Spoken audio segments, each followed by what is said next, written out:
It's signing day in Annapolis, and we'll have all of the details on a few measures that got the governor's signature today. Good evening. This is CTV News. I'm Sonia Shrivastava. And I'm Rochelle Metzger. Thank you for joining us tonight.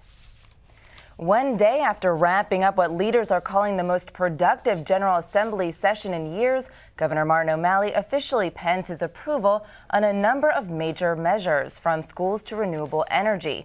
Surrounded by state leaders, O'Malley touted the successful passage of his legislative priorities, including a sweeping gun control bill, a repeal of the death penalty, and a gas tax increase to fund transportation projects.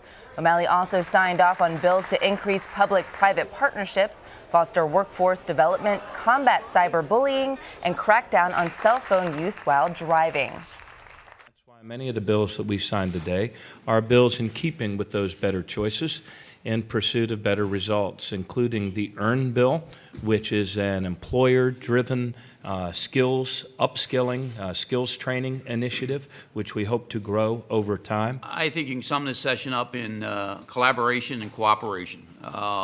We took a lot of very tough issues, some very emotional, worked very hard together to bring those to fruition, which I think is culminated in probably one of the most productive sessions that any governor and any General Assembly has had in my 27 years in Annapolis.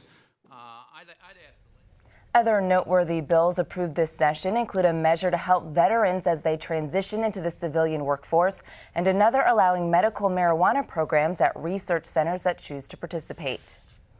Well, after a failed attempt last year, the governor succeeded this session in his bid to bring offshore wind power to the state.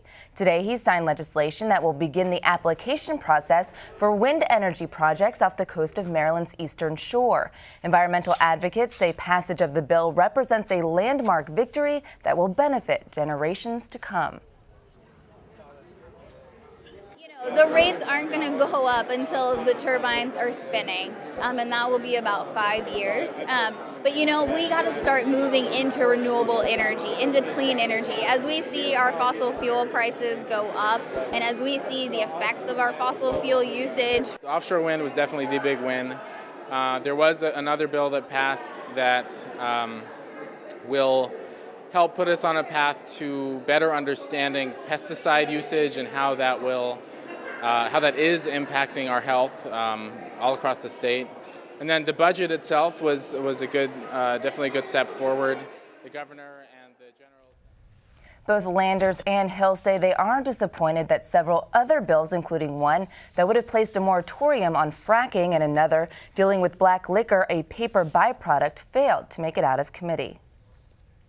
Well, after dominating headlines in the last few weeks of the session, a bill that revises the power structure of the Prince George's school system is signed into law. The legislation creates a task force to evaluate best practices for school board operations and adds 3 additional members to the board. It also gives the county executive power to appoint a chair and vice chair, along with a superintendent who will also act as chief executive officer.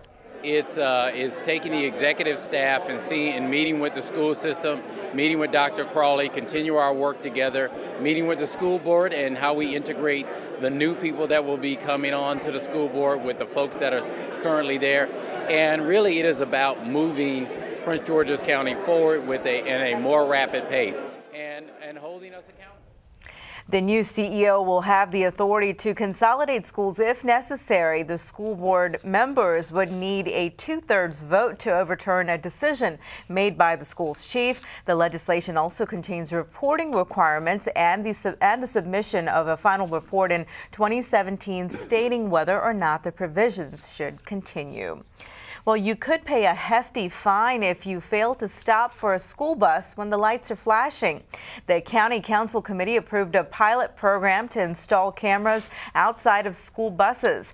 20 cameras will be placed on routes with the most violators starting this fall. Major Robert Liberetti with the Prince George's County Police Department says it's about ensuring safety for children. This is a very important safety issue for Prince George's County, for the Police Department, for public safety. We want to get the message out for motorists to keep vigilant and looking for school buses, especially in the morning and the evening during their routes, and when they see the busage, be aware that they're going to be stopping, they're going to be taking on or discharging passengers, and therefore be ready to stop. We're not looking to generate revenue out of this. We're looking to get the message out to our public. Now, drivers who are caught will be fined up to $150.